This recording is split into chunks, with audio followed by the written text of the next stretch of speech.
Whoever decided to put this ECU under the dash and make it this hard to get these bolts off, if you're watching this,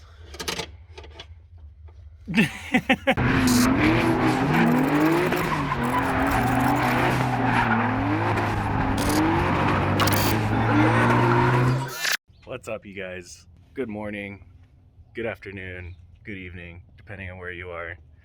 Today we are working on the Jeep. Started working on it yesterday. All kinds of stuff going on this thing. Go over a lot of it in this video. As you guys know, last week we didn't post because we were working on this. We were working on these. Chad's been working on his blue car. But yeah, so in this video we're gonna go over the Jeep. I wanted to film some DRZ content for you guys this week, but we need to get some things done on this, so this is where we're at. But before I start going over any of that kind of stuff with you guys, I gotta hop on a DRZ and go get a drink this morning, man, because it's early for me. So we're gonna run and go to the gas station real quick, and we'll be right back.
That actually sounds good this morning. Do they have like a ham one? Is that a bacon, egg, and cheese?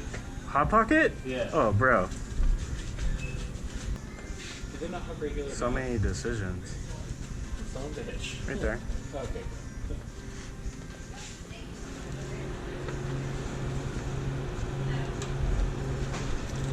You can't run too close.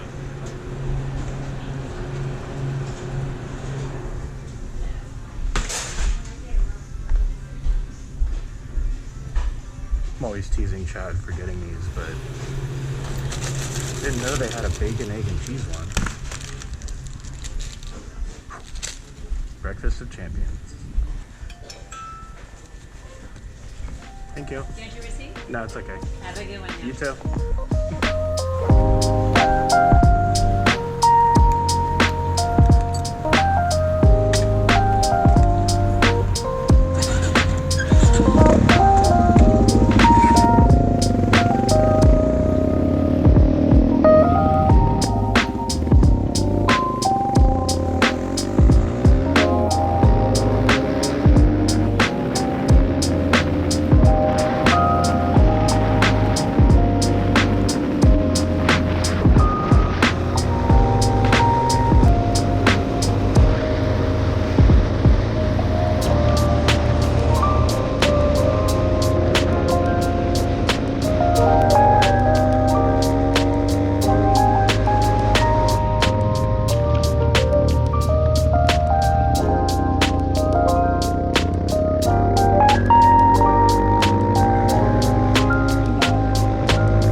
Alright, so we are back. We got the LS motor sitting back in the Jeep. What's really cool about that is we've got a T-case mounted underneath the Jeep. The other T-case essentially was just this part, but this part moved it back to where we needed it. That part is the second set of low gear. So that's like a doubler, which he didn't necessarily need, but what we needed was the distance to go back. And so we're getting ready to figure out a mount now for the transmission to mount to this cross member that goes here, which is over here. But yeah, we're super excited to finally have that in. We were waiting on that forever. And also now that we have the motor sitting back in there, we've got a radiator that we got from Novak. And we've got fans and a shroud on the way for that. So we'll have the radiator in here maybe this next week. I don't know when that stuff will show up, but steering box is in. We ordered some track bar brackets. So this is where the bracket, this is the old bracket. So we're gonna get a new bracket that moves it forward and to the outside of the Jeep so that we could get the right track bar on here. And once we start messing with that, we'll be able to cycle the suspension and make sure that we're not going to hit the pan. That's another thing we changed, was the pan. So this is the new pan. You can see how far back the sump is and how shallow it is. Show you guys the old pan. Yeah, I could say that that pan probably wasn't going to work. It's super deep and the sump is really long. So got the new pan on there, so that fixed that problem, hopefully. Thank you, Holly. But yeah, we got the Novak headers on here. So we'll be able to start building the exhaust once we know exactly where the T-case is going to be and our drive lines are in. That's going to be the next step after going through and cycling the suspension, is figuring out drive lines. That's actually why we need to cycle the suspension, is so we know that drive lines are going to clearance on everything. They're not going to collide or hit anything. What else are we working on? Taking out the factory ECU, which is like the size of a piece of paper. I don't know how this works yet. So Chad's going through and doing a bunch of the wiring. He's getting ready to pull that out so that we could start thinning out the chassis / engine harness on the Jeep, because there's a lot of stuff that's not getting used anymore. Yeah, so there's a whole harness here that we could take out of the Jeep. That way we can lay the new harness in and we have a little less like in the way. There's a lot happening in one spot. So we need to thin some of that out a little bit so we can kind of see what we're working with. I can see a couple things that need to be repaired in here, so we want to make sure that gets done. And like this, Yeah, there might be a few what things. this goes for. There might be a few things that need to get repaired. If you could see it, but there's a whole section Right here. long time ago. The back of the Jeep caught on fire, and a bunch of that had to get repaired. But anyways, oh, this reminds me, we got fuel stuff laying over here. Don't mind the mess. Everything kind of just gets shoved in the Jeep when we're not working on it because it needs the space in the garage. But we've got fuel pump hanger on the way. What else did we order for fuel? Oh, we're gonna try some fuel pumps that we have laying around here, right? Yeah, so we got the fuel pump hanger on the way. That way we can test fit a pump. And I think I have like a 320 liter per hour pump that came from my S54 swap. We'll see if that dimensionally fits, and then we can kind of go from there. People say that the pump that comes in them can run the LS motor because they run so much more efficient, but it also seems like that kind of taps out at a certain power, and I think this makes more than that if I remember right. So we just want to make sure we're putting in the right stuff. So we've got the fuel pump hanger is on the way, and then we've got pumps we're gonna try. We're working for the accessory stuff too. Yeah, so and that was the next thing I was going to talk about, which we don't have any of that here now. No. But basically an LS motor, you could have a million Here, come show on the front maybe. Alright. Alright, so what are we looking at? Alright, Maybe so you can kind of LS motors have a bunch of different combinations that you can do for accessories. They have like truck, Corvette, CTSV, and then Holley makes a low mount, a mid mount, and a high mount that you could do. We technically have the high mount, which is like the LS3 setup. It works great over here, but over here the AC compressor hits the frame rail and stuff like that. But Holley makes a bracket that relocates it up here, so we're probably going to go that route. Accessories have been a little bit of a headache because we're running a PSC pump to control the hydraulic assisted steering, and it's dimensionally bigger, and that pump doesn't really fit in the bracket. And neither does the fitting. So we're having to machine the bracket. It's over at our local fabricator shop. And we're machining that bracket to fit the pump, and then hoping we can make the line right and stuff like that. So it's getting a little creative. It's been fingers crossed. It's been a little bit of a headache with accessories, but we think we're kind of on like the end of the tunnel with that one because we did a lot of research trying to figure out how to make that. Chad did a lot of research. Interesting. But anyways, a lot of the other accessories push stuff forward, and we found ones that would hold the pump well. But the problem is we don't have a whole lot of room here. Once we put the fans on the radiator, we're not talking very much, and we didn't want to make it so tight that you can't get your radiator out, or so tight that you can't even change a belt. So we're trying to keep it simple. So if we could get that pump to fit, even if it has to go in like a certain combination to make it fit and stuff like that, it'll still work. So what else are we working on? I know I'm missing stuff here.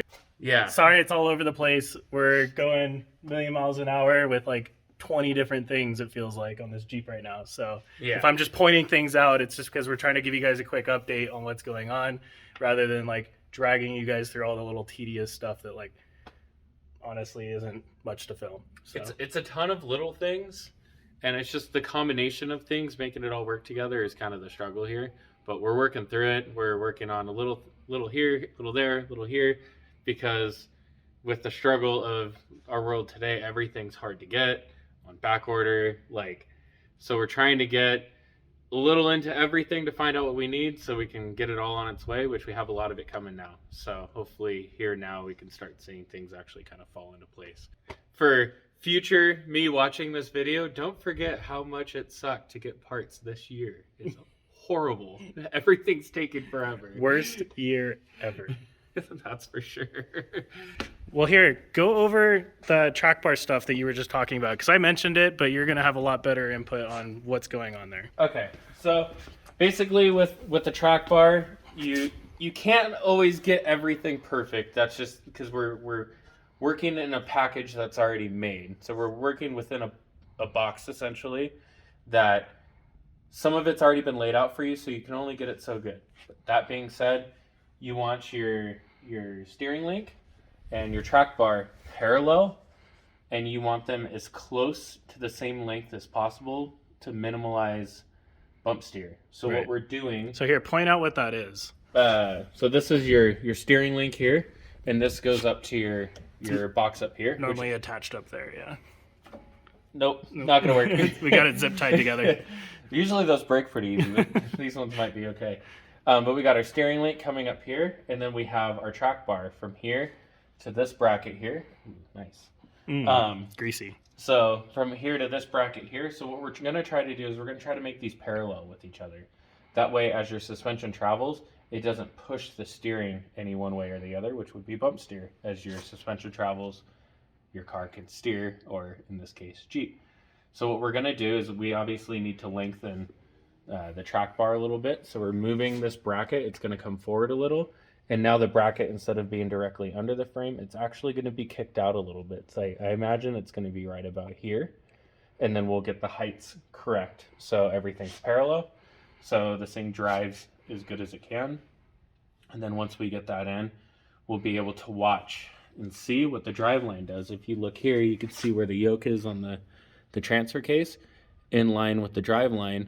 And we got to make sure that when this axle swings down, on this wheel, this side comes down, it's actually going to pull this way. This is very exaggerated with my hand, but it's going to pull this way. So we got to make sure that nothing crashes up You don't here. hit that transmission pan or... And then as we come up, we got to make sure that nothing's going to crash up over here because it's going to swing this other arc. So we got to make sure that everything works properly. And then the rear driveline's really easy. The front one's just a tighter fit. We might have to shimmy the motor a little one way or something like that to give us a little extra room, which isn't unheard of. It doesn't sound right, but Yeah. like I said, you can't get everything perfect. This is a lot of motor, a lot of transmission, and what I mean by a lot of transmission is it's dimensionally big. So we're just trying to package it all properly.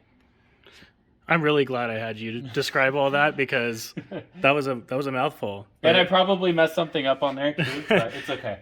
Well, hopefully most people understand what's going on. So we've got a pretty good grasp about how all this stuff works too. We've been around it. yeah, so. You're just really good at describing it. So, but basically, gonna get this parallel to our track bar, and then we can kind of go, okay, how's our driveline gonna fit? And if our driveline fits, we build our mount, make our drive lines, and then all that stuff's hooked up. And then we're just a matter of kind of the plumbing and the wiring aspect of the Jeep. So.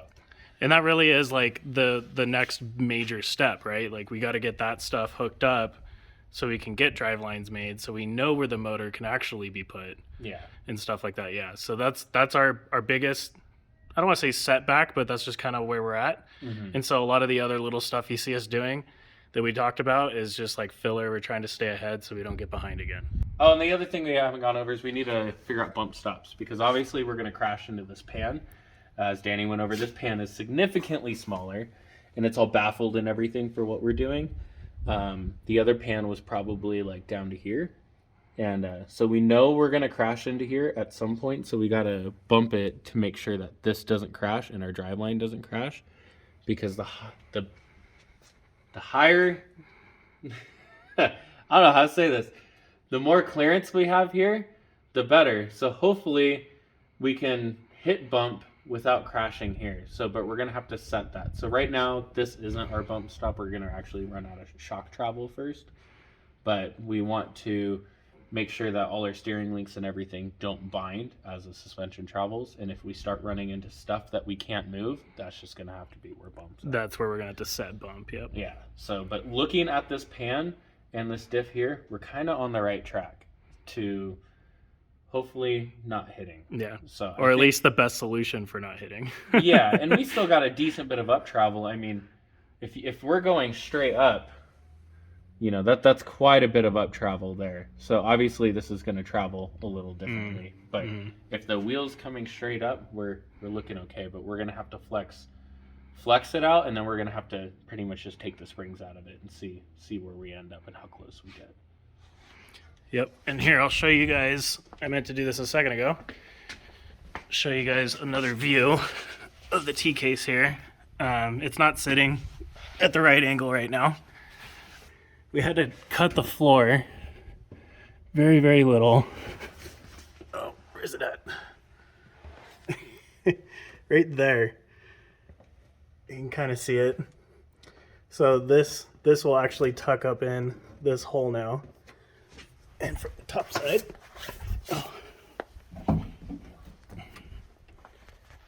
that's our hole.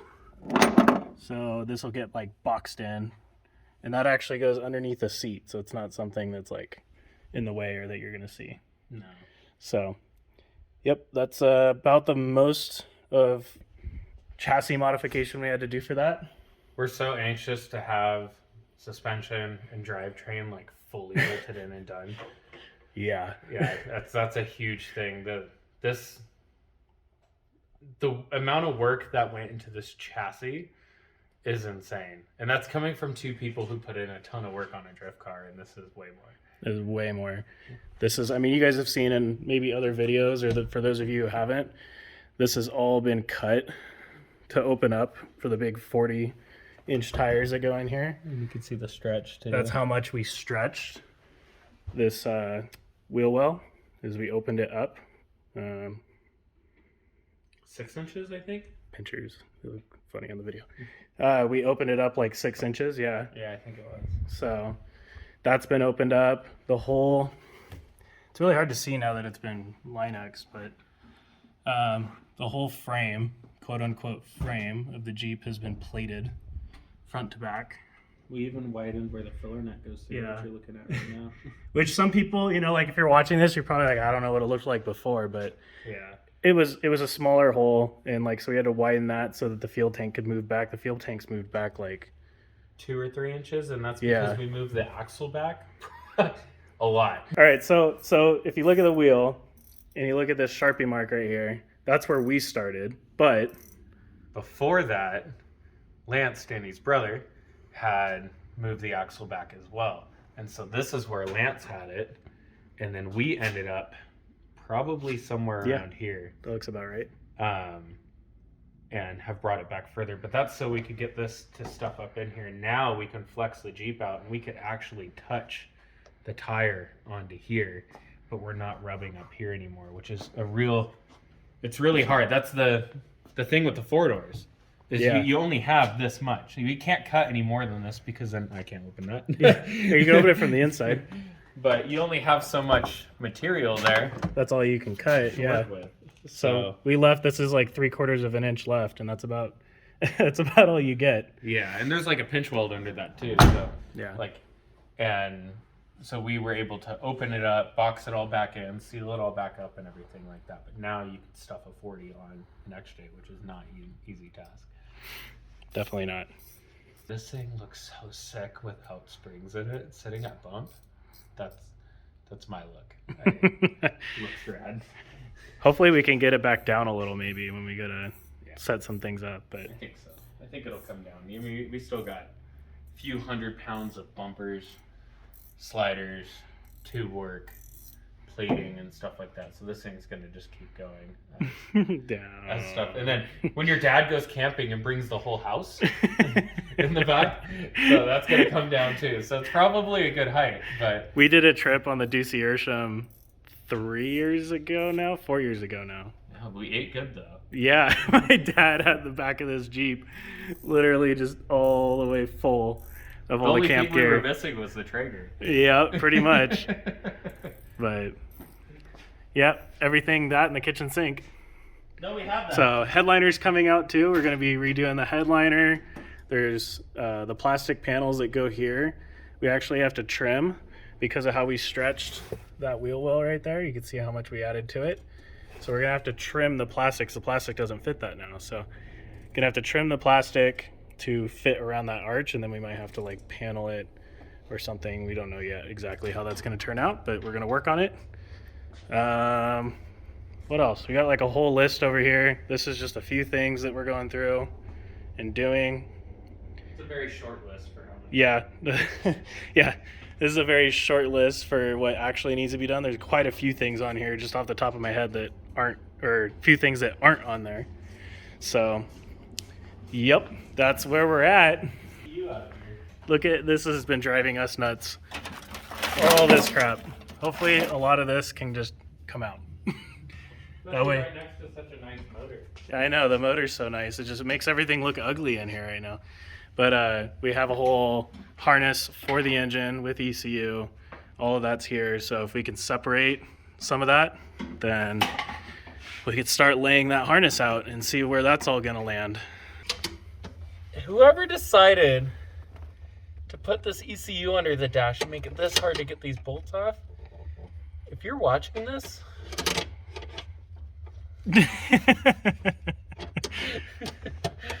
holy cow. We also have the tap shifter. I don't know what they would have came in. Not everything, obviously, but like was it the Suburbans and stuff like that? Or would it be the... so, but it might be the car, because it's a 6L80. Yeah, the transmission's a 6L80.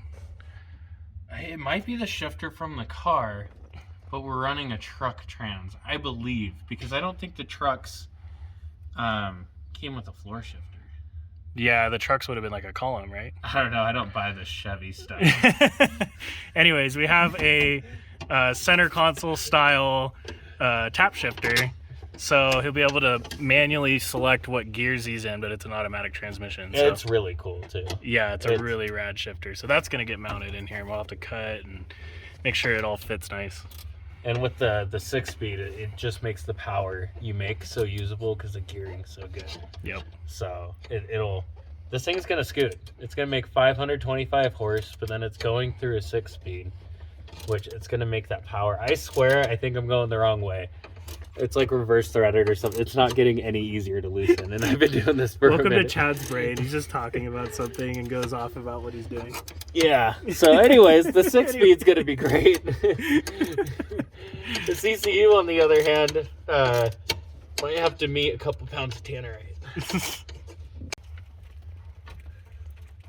Do I really have to care about these plugs? Look how big the CCU is. Here's my face. This thing... You could use that as like bulletproof vest or something. Strap that to your chest. Good to go. Let's send it to Demolition Matt. Yeah, let's send it to Matt, Demolition Ranch. Hey, is this is a Jeep ECU bulletproof? Gosh, I don't even know how this comes unplugged. I mean, it's about to come unplugged with like a saw. Don't watch, Dad.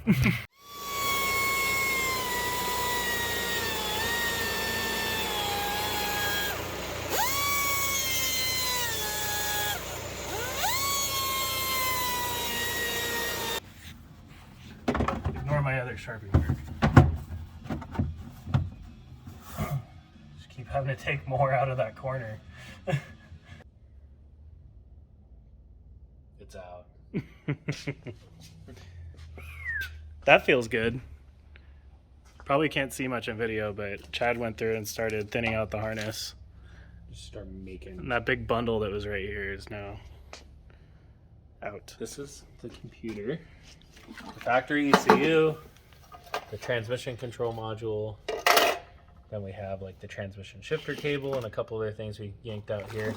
But it was nice that this is separate because we'll be able to keep the body harness pretty much stock.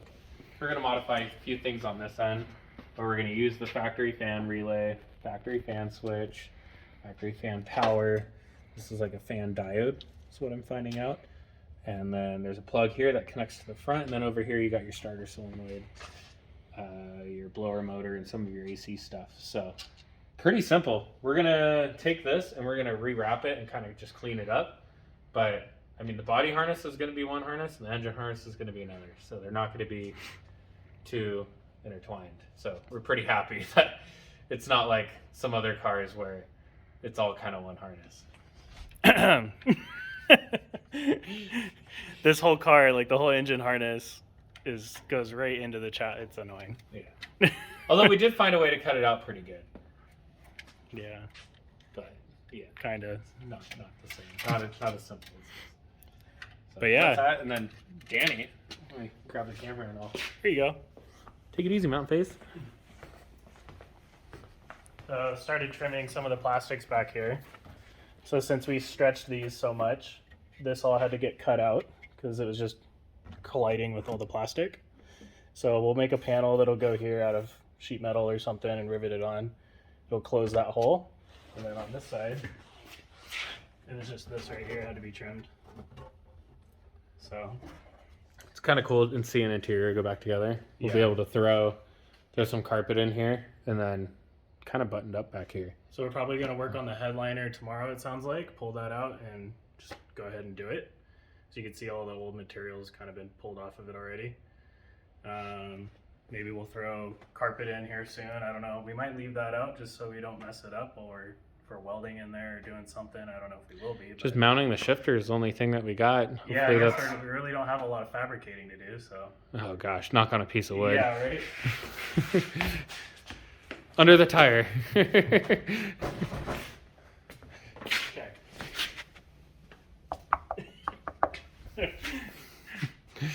But yeah, that's probably going to close out this video just because we need to get it posted and keep you guys updated. That's all this was for, was just to update you guys. We're just trying to knock things out as we go. You can see like the list is starting to get crossed off. There's a few things on there crossed off, so. Yep. So next video, hopefully you guys will see more progress, more visual progress in this time. But I think it definitely will be, because we'll have the headliner, we'll have the harness cleaned up. yeah. You know, we'll kind of, this one was like, we had done a few things, we wanted to document it, so it's there, but it was all kind of stuff, test fitting and figuring things out. We'll be able to show you the accessories and stuff like that, so. Be able to show you, hopefully we'll have the sticks for the T-case. So we'll be able to modify those and get those through the floor.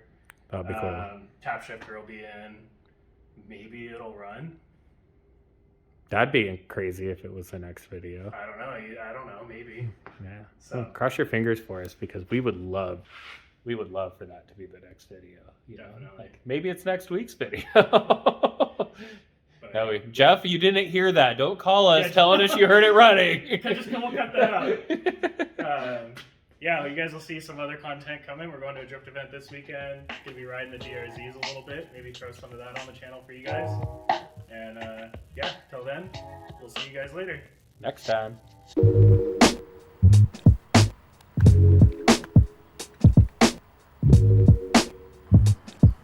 Big one. Reel it in, Bobby. Oh, come on. You got big fish. That's gotta be like a 100 pounder.